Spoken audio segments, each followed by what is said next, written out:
আসসালামু আলাইকুম। শেফাস কুকে সবাইকে স্বাগতম। আশা করি সবাই ভালো আছেন। আজ আমি আপনাদের দেখাবো মজার একটা রেসিপি। যেহেতু কুরবানির ঈদের সময় কিন্তু আমরা অনেক মাংস টাংস খেতে খেতে আর যখন ভালো লাগে না তখন কিন্তু এই নর্মাল একটি শাকের রেসিপি আমরা করতেই পারি। তো আমি যেভাবে এই পুঁই শাকের রেসিপিটা করেছি আর আমি বাসায় যেভাবে করি আমি আজ চেষ্টা করেছি আপনাদেরকে ঠিক সেইভাবেই দেখানোর জন্য। আর এই শাকটা কিন্তু আমাদের নিজেদের ক্ষেতের শাক, মানে নিজেদের জাংলার শাক, এবং এতে কিন্তু কোনো সার দেওয়া নেই। আর এই শাকটা কিন্তু খুবই মজা হয়েছিল। তো চলুন দেখে নিই আমরা এই সিম্পল রেসিপিটি আমি কিভাবে তৈরি করেছি। প্রথমেই আমি বেশ কিছু শাক নিয়েছি এবং এই শাকটা কিন্তু একেবারে জালি ছিল। আমি এভাবে কেটে ধুয়ে রেখেছি। আর এখানে রেখেছি হাফ চা চামচ জিরা বাটা, হাফ চা চামচ রসুন বাটা, হাফ চা চামচ পেঁয়াজ বাটা। আর নিয়েছি বড় সাইজের চিংড়ি মাছ। আর চিংড়ি মাছের ভিতরে যে রক থাকে সেটা কিন্তু আমি ফেলে দিয়েছি। আর লবণ হলুদ দিয়ে ভালো করে মাখিয়ে রেখেছি। এখন আমি রান্নাতে চলে আসলাম। প্রথমে আমি সামান্য পরিমাণ তেল দিয়ে দিলাম। আর এখানে আমি দিচ্ছি একটু পেঁয়াজ। তো আমি তরকারি রান্না যখন করি তখন কিন্তু আমি একটু ফোড়ানি বাটা দিয়ে রান্না করি। আমার রেসিপিগুলো যারা দেখেন তারা কিন্তু জানেন।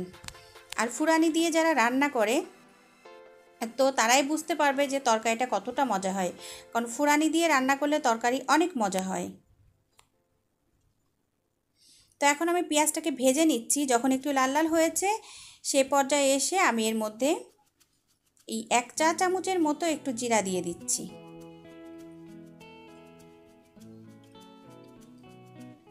তো আমি জিরাটা দিয়ে আরও একটু ভেজে নিব, মানে জিরাটা ভাজা হলে আমি এটা নামিয়ে নিব।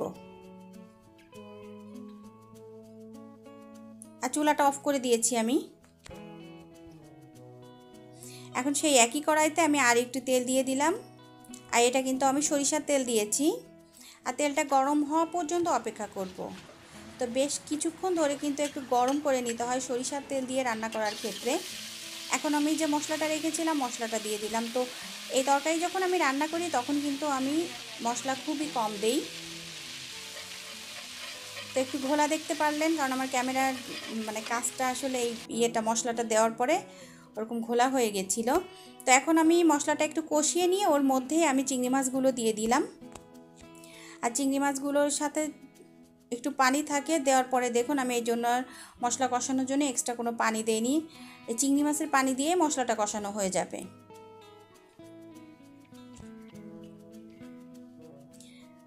তো কষানো হয়ে যাওয়ার পর আমি এই পর্যায়ে দিয়ে দিলাম সেই শাকগুলো। আর এই শাকগুলো কিন্তু খুবই জালি ছিল। আর আজকে আমি শাকটা যে রান্না করেছি এর সাথে কিন্তু আমি কোনো পানি ব্যবহার করিনি। আমি একটু নাড়াচাড়া করে এর মধ্যে কিন্তু আমি পুরা শাকগুলো দিয়ে দিব। আমি সবগুলো শাক দিয়ে দিয়েছি। এখন আমি এর সাথে অ্যাড করছি স্বাদ মতো লবণ দিয়ে দিলাম। আর বুঝে দিতে হবে লবণটা, যেহেতু আমি মাছেও একটু লবণ দিয়েছি। আর এখন দিয়ে দিলাম একটু হলুদ। এখন আমি একটু নাড়াচাড়া করে নিব। আর দিয়ে দিলাম কিছু কাঁচামরিচ। তো শাকের ক্ষেত্রে একটু কাঁচামরিচটা বেশি দিতে হয়, শাকে একটু ঝাল হলে খুব ভালো লাগে খেতে। তো এখন আমি নাড়াচাড়া করে নিচ্ছি। আর এই ফাঁকে পুরাতন কথাটি আমি নতুন করে আবারও বলে নিই, যারা আমার চ্যানেলে নতুন, যারা এখনও আমার চ্যানেলটি সাবস্ক্রাইব করেননি প্লিজ সাবস্ক্রাইব করবেন আর পাশে থেকে বেলটিতে প্রেস করে দেবেন। এতে করে যখনই আমি কোনো ভিডিও আপলোড করব সঙ্গে সঙ্গে পৌঁছে যাবে আপনার কাছে, আর আপনি সবার আগে দেখে নিতে পারবেন। দেখুন এখন কিন্তু চুলাটা বাড়ানোই আছে। আর কতটা পানি গলেছে শাকের মধ্যে সেটা দেখতে পাচ্ছেন। আর শাকের ক্ষেত্রে আমরা যখন শাকটা রান্না করব তখন কিন্তু আমরা বেশি ঝোল রাখবো না, তাহলে কিন্তু ভালো লাগবে না। আর শাকের ক্ষেত্রে একটু ঝোলটা কম রাখলে তরকারিটা একটু বেশি টেস্টি হয়। তো এই পর্যায়ে এসে আমি চুলাটা কিন্তু কমিয়ে দিয়েছি। দেখতে পাচ্ছেন চুলাটা কিন্তু কমিয়ে দিয়েছি। আমি কিন্তু এর মধ্যে আর এক্সট্রা কোনো পানি ব্যবহার করিনি। যে পানিটা গলেছে ওটাই আমি রেখে দিব। আমার কিন্তু শাকটা সিদ্ধ হয়ে গিয়েছে, মানে ডাটা যা আছে ডাটা সিদ্ধ হয়ে গিয়েছে, শাকও সিদ্ধ হয়ে গিয়েছে। এ পর্যায়ে চুলাটা কিন্তু একটু আমি মিডিয়াম আঁচে রেখেছি যাতে পানিটা বেশি শুকিয়ে না যায় আর যাতে সিদ্ধ হয়ে যায়। আমি কিন্তু শাকটা ঢেকে দেইনি, সেই জন্যই কিন্তু সবুজ আছে। আর আপনারা কিন্তু শাকটা ঢেকে দিলে কিন্তু এই সবুজ ভাবটা নষ্ট হয়ে যাবে। দেখুন ডাটাটা কিন্তু সিদ্ধ হয়ে গেছে।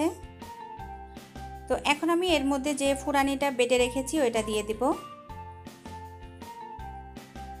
এখন আমি ফুরানিটা দিয়ে দিলাম। ফুরানিটা দিয়ে চুলাটার আঁচ কিন্তু একটু বাড়িয়ে দিতে হবে। ফুরানি দিয়ে বেশিক্ষণ রান্না করা যাবে না, তাহলে যে ফুরানির ফ্লেভারটা থাকে ওইটা নষ্ট হয়ে যায়। এখন আমি চুলার আঁচটা বাড়িয়ে এটাকে একটা বাটিতে সার্ভ করে নিব। এই যে আমি একটা বাটিতে সার্ভ করে নিয়েছি, দেখুন এতটা ঝোল আছে। তো এতক্ষণ যারা আমার সাথে ছিলেন সবাইকে অসংখ্য অসংখ্য ধন্যবাদ। তো সবাই ভালো থাকবেন, আমার জন্য দোয়া করবেন। আমিও দোয়া করি আপনাদের জন্য। আপনারা ভালো থাকুন, সুস্থ থাকুন। সবাইকে আগামী পর্ব দেখার আমন্ত্রণ জানিয়ে আজকের মতো আমি শিরিনা বিদায় নিচ্ছি। আল্লাহ হাফেজ। আসসালামু আলাইকুম।